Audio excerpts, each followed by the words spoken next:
hope you're doing well today. Happy Saturday. I'm Brenda Echeverry. I'm going to be sharing a little bit about Mujerista creativity. This is a concept that I am by no means an expert on, but it's something that I've learned about in the past 2 months, and I'm very excited about it. It's something that has inspired a lot of my creative work and a lot of my professional work too. To give some context, I'm a 26-year-old woman. I am mixed. My father is Colombian and my mother is Jewish American. So I have that really interesting background that I'm still working to figure out.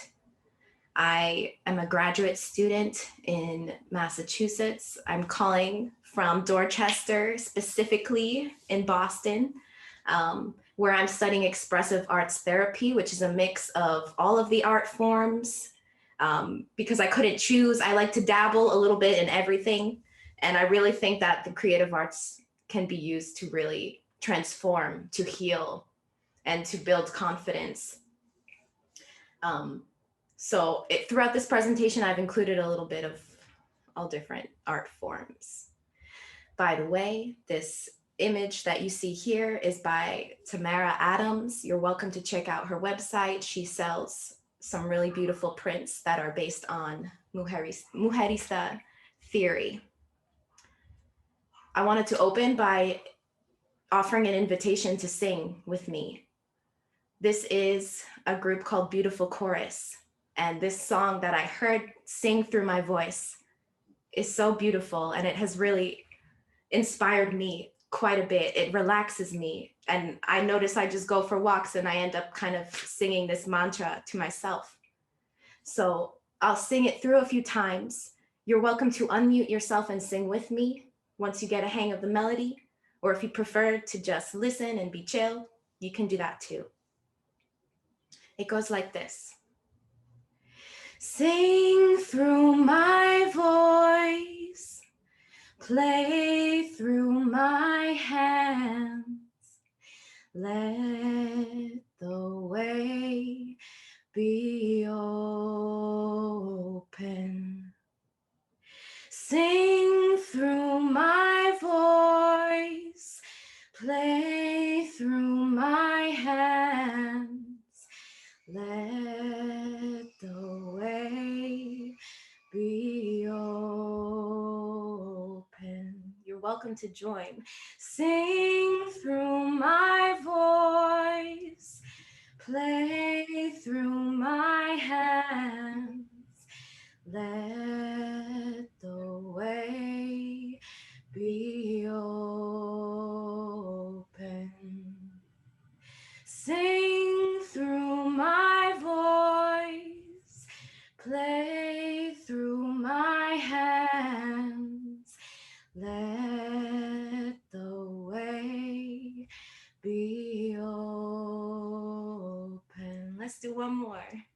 Sing through my voice, play through my hands, let the way be open.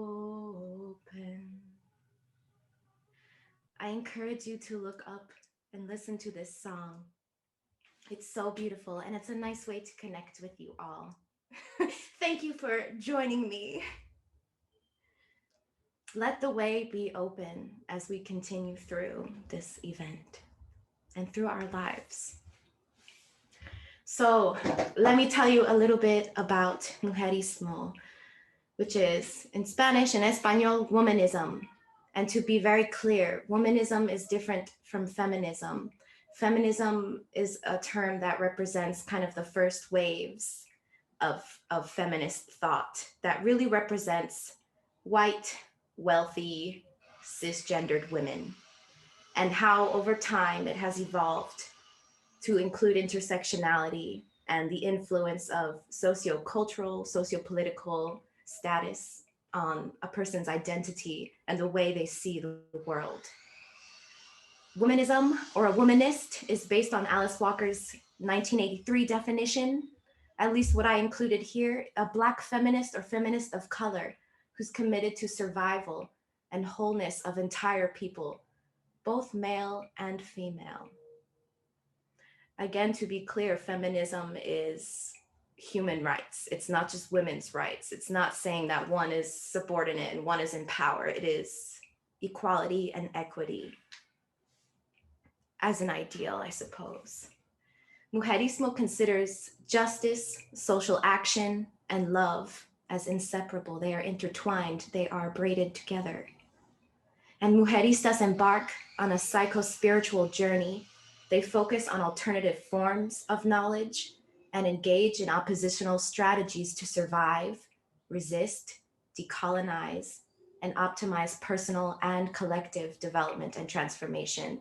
Again, this key of personal, it starts within your family, your close circle, your household, your neighborhood, and it expands out. Personal and collective. This image on the side, pelea como una mujer, fight like a woman. A lot of the information I'm sharing with you is from this book that I was actually assigned through my schooling, Womanist and Mujerista Psychologies, Voices of Fire, Acts of Courage. It's a series of essays that are very powerful and very beautiful and very exciting to read about. So again, just wanted to share some of these key concepts with you all. One thing that really stood out to me is this idea of both and. You might have heard of this before. I did not. Gloria Ansaldúa is a scholar, or she was a scholar of Chicana cultural theory, feminist theory, and queer theory, and she has many books, one of them called Borderlands, La Frontera, La Nu Mestiza. In this, she brings up the concept of ni de aquí, ni de allá, which is neither here nor there.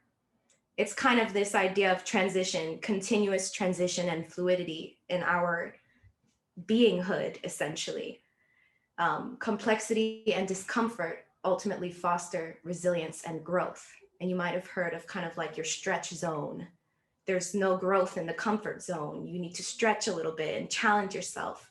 And I had this image of like a pendulum of like swinging back and forth. You can be still on both ends, but while you're transitioning, you're neither here nor there. You're somewhere in the middle, constantly exploring, constantly changing and evolving and growing. And that's how I choose to view my life and all of humanity and all of the world and the universe, quite honestly.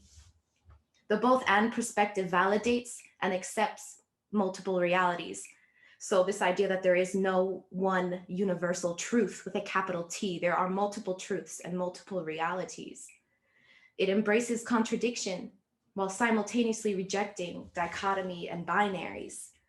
For example, our existence is both personal and political, and we can make decisions from both our heart and our mind.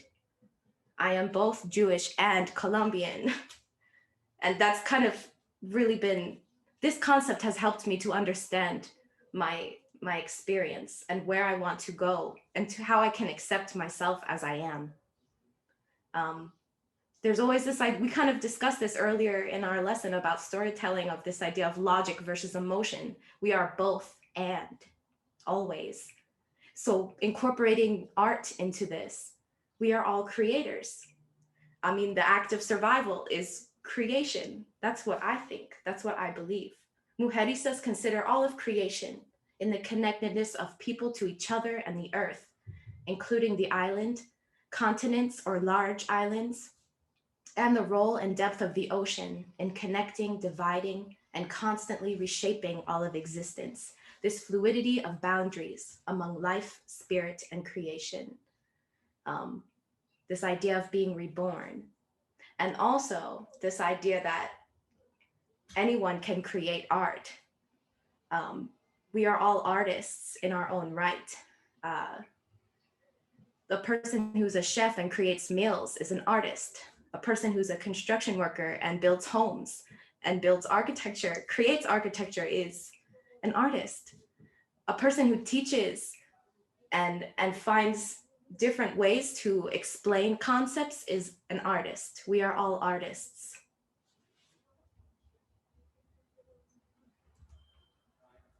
About 2 minutes left. All right. So this one example, Amalia Mesa Baines, she kind of creates this altar of a woman. Her name is Sor Juana Inés de la Cruz, and she's like a poet that I really got a lot of inspiration from too. From very long ago, she's known as the first feminist in the New World. And she really speaks a lot about, she creates poetry where she hints at like queerness, and she really supports women's rights for education. So this idea of an altar, you can find more information at artnews.com, or if you just type in this woman's name. But I wanted to show something of mine. This is like a simple little thing that I created for a human development class, but it kind of got deeper than that in the end. So this is like my little child self, my inner child that I'm constantly referring to, that I'm trying to live for, and how she is growing, and eventually she will reach her death. But that is always going to be shining down and helping other things to grow. It's kind of like an endless cycle of creation. Just as the seasons change, so do I. And I am from the earth. We are all from the earth. So I really wanted to incorporate that. And finally, I wanted to share a poem that I wrote. It's short, so I'm gonna stop sharing my screen so I can pull it up and just read it to you all. It's called I Am Not Unclean. And it is very much so inspired by a lot of Mujerista theory. All right, I wrote it a few months ago. It's called I Am Not Unclean. I can date who I want. I enjoy having sex.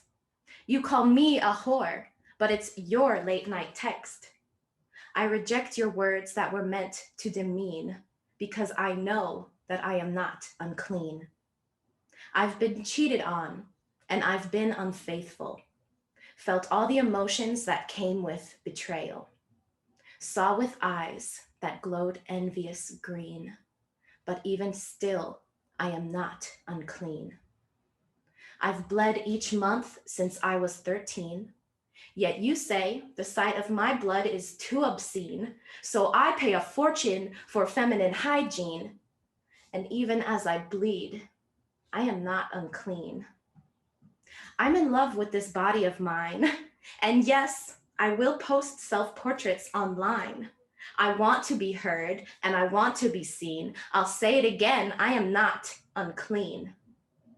As the tears trail down, they cleanse my soul. Of dark energy this body can no longer hold. Released back into the world, I pray for its renewal, in the hopes that it will once again shine like a jewel and bring someone joy, serenity, and peace in knowing that they too are not unclean. And that is the end. Thank you for hearing me out.